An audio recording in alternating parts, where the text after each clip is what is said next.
Aujourd'hui, accrochez-vous, car on plonge dans un monde où la technologie rencontre la faune et la flore. C'est le biomimétisme. Dans cette aventure scientifique, on découvre comment la nature nous fournit tous les éléments de notre quotidien. On commence par un exemple simple. Si vous pouvez regarder cette vidéo sans vous cramer les yeux, c'est grâce au papillon Greta Otto. Avec ses ailes transparentes qui ne reflètent pas la lumière en absorbant plus de 90% de celle-ci, il a inspiré nos ingénieurs pour fabriquer des surfaces anti-reflets, comme certains écrans et certaines lunettes. Pour ceux qui ont la phobie des seringues, qui de mieux que notre ami le moustique pour régler votre problème? En effet, 2 sociétés japonaises se sont inspirées de sa trompe pour fabriquer une seringue qui ne cause aucune douleur, le Nanopass 33. Pour une fois que les moustiques servent à quelque chose. Mais il est encore plus fou. Avant, les humains habitaient dans des trous creusés comme des tanières. Après l'enseignement de la fourmi, ils observèrent la forme de la fourmilière qu'ils trouvèrent mieux agencée que leurs trous. Ils les imitèrent en ouvrant des galeries et en disposant des chambres abritées de la pluie et à engranger des provisions de la cueillette. Si les fourmis nous ont appris à construire en souterrain,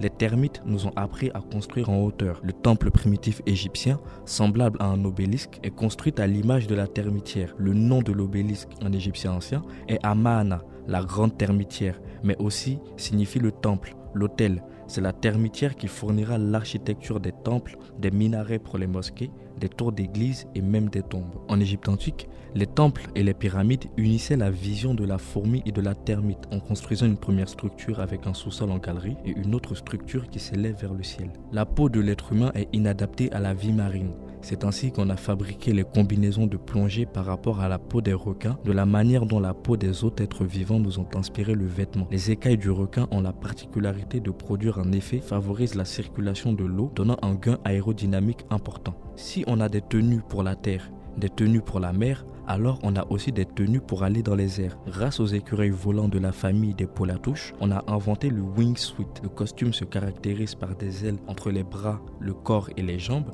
Cette combinaison permet de réduire sa vitesse de chute en la convertissant en vitesse horizontale. C'est ce qui rend possible le vol plané pour les humains. La nature fait partie de nous et nous faisons partie d'elle. Réapprendre à vivre en harmonie avec cette dernière conduira à une meilleure société.